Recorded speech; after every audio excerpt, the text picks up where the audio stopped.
Howdy brewers, long time no see. Sorry, I've just had a massive stockpile of beer and I just haven't had to brew in the last month or so, I think. So this morning we're brewing a mid-strength Pilsner, or a Czech Pale Lager. Just got 3 kilos of Pilsner malt, 150 grams of malinoidin and 150 grams of Carahel. Just mashing in. Mash pH is at 5.2, perfect, and that's about it.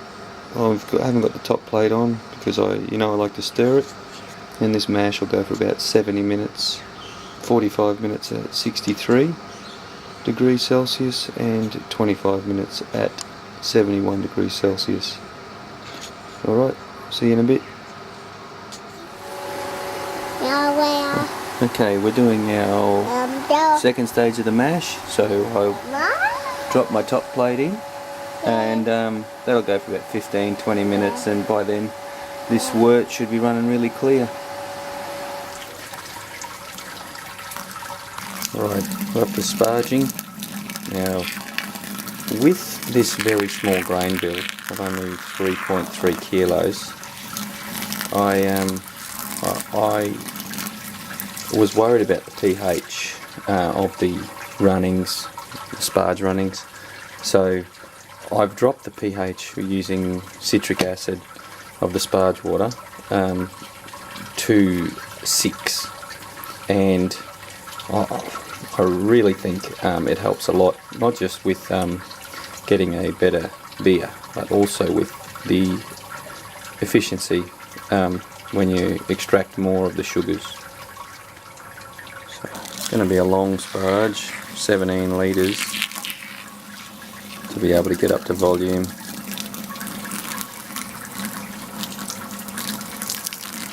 Good news is, if a sparge takes that long, I've got it switched on to boil, so it should be pretty much at boiling by the time I finish the sparge.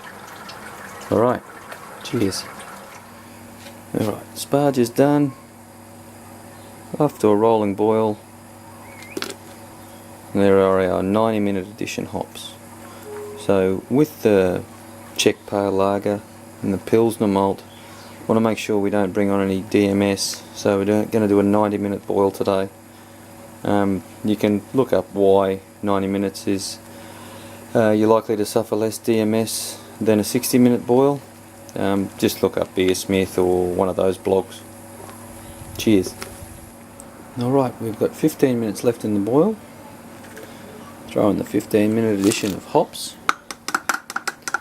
So I'm using the hop spider for the grain father, and I've been using a 90% hop utilisation factor with Beer Smith, and I've been getting pretty good results. So while I do have to add that extra 10% of hops, it doesn't really make too much of a difference.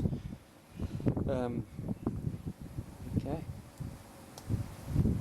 Alright, so with the 15-minute addition of hops, throwing in half a whirl flock, and I'll throw in a teaspoon of yeast nutrient, but I need 2 hands for that, so you won't see it. Okay, a couple of minutes till the end of the boil, last hop addition, and I'm just sanitizing my wort chiller. Then when the boil's finished, I will get the fermenter out and get the wort ready for transfer. Alright, I've got my counterflow chiller with the water flowing through it. The wort is settled. I've taken the hops out, and I've got the fermenter there, so time to turn the pump on, start chilling.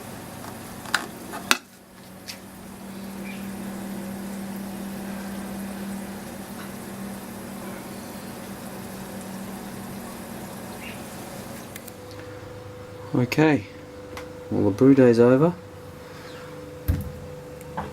I'm just going to add the Morgan's European Lager yeast So there's 15 grams in this packet, so 1.5 times more than what's in the 3470, but it's the same yeast strain. I'm not going to rehydrate it because it's only mid-strength, and I think there'll be enough yeast in there with the 15 grams to be able to get a good attenuation.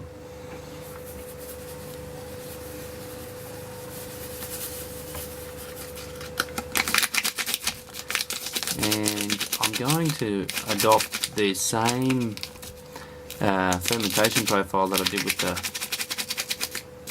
with the rice lager, and if it turns out pretty good, I will I'll give you the tips on how I do it, but it's not your typical lager profile.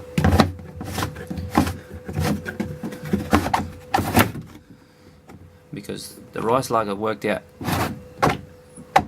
pretty perfect, and so if I get 2 in a row, then I'm going to say it's consistent. Alright, cheers.